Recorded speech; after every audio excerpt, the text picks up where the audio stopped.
Welcome to Morphic Labs, and today we are going to be discussing advanced correlation for markets, dynamical systems, random matrix theory, topological data analysis, and the death of static Pearson. Sounds good, sounds amazing. And before we get into that, do me a favor, hit the subscribe button if you want to keep up with more content like this. I will greatly appreciate it. And if you're interested in increasing your market intelligence, which if you're into trading or markets in any capacity, you should be interested in increasing your market intelligence. If that sounds like you, I have a free market microstructure and trading systems course that will walk you through the foundations of market structure, the mechanics of trading market data, and analytics, plus an advanced market aggregation course if you're into looking at markets from different angles that will walk you through advanced price-based aggregation, volatility-driven aggregation, information theoretic aggregation, order flow microstructure aggregation, event-driven and hybrid methods, plus implementation and selection criteria so you can pick the most optimal aggregator for your specific use case. If that sounds interesting to you, the links are in the description. Just sign up to be a free member and you have both of these all to yourself for free. Now let's get into it. Chapter 1. The failure of static Pearson correlation. The Pearson correlation coefficient has served as the cornerstone of quantitative finance for over a century. Its simplicity and interoperability have made it the default metric for measuring linear dependencies between asset returns. Yet, beneath this veneer of convenience lies a fundamental inadequacy. Financial markets are neither static nor linear, and the assumptions underlying Pearson correlation are systematically violated in practice, as reference 5 and 26 make clear. I'm not going to get into that. If you want to get your hands on this specific resource, just hit me up on Discord and we'll see what we do. The Pearson coefficient P sub xy between two random variables x and y is defined as P sub x and y equals the covariance of x and y over the standard deviation of x and y, right? Or at least the product of the standard deviation of x and y. This measure captures linear co-movement averaged over the entire sample period.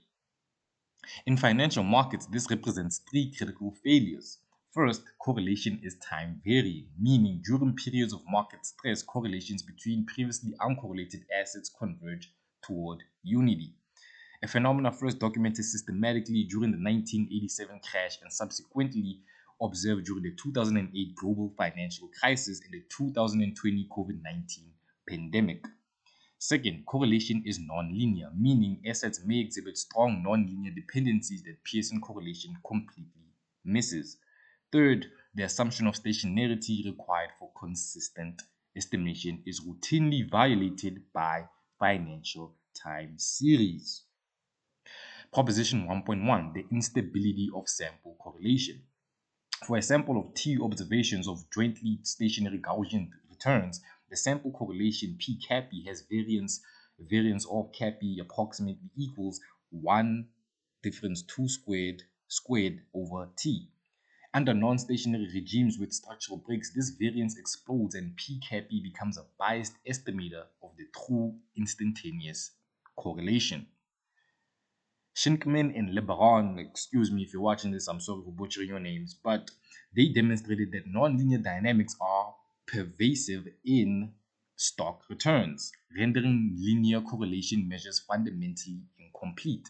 Brock and Hishar, probably butchering that too. I'm sorry if you're watching this, including Lebaron, sorry if you're watching this for butchering your name, further established that standard statistical tests for independence often fail to detect the complex temporal dependencies characteristic of financial data. The implication is stark. Portfolio construction based on static correlation matrices systematically underestimates tail risk and overestimates diversification benefits. Market context. During the March 2020 COVID-19 crash, the average pairwise correlation among S&P 500 constituents spiked from approximately 0.25 to over 0.75 within days. Mean variance portfolios constructed using pre-crisis correlation matrices experienced drawdowns exceeding 40% beyond their predicted maximums.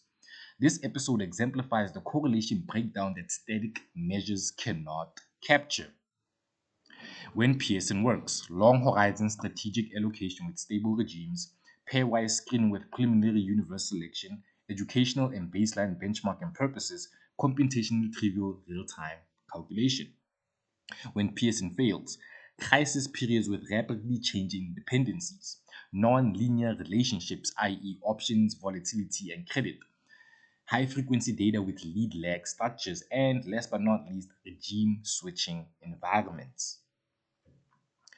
That's about it for today. And in the next video, I'll be discussing Chapter 2, Dynamical Systems and Phase Space Reconstruction. But that's about it.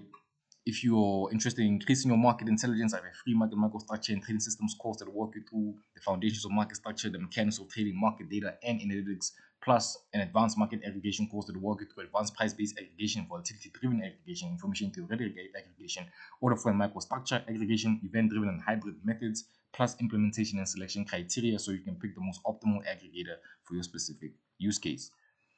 If you found that interesting, the links are in the description. Just sign up to be a free member. Hit the subscribe button if you want to keep up with more content like this. I would greatly appreciate it. And I am out. Bye.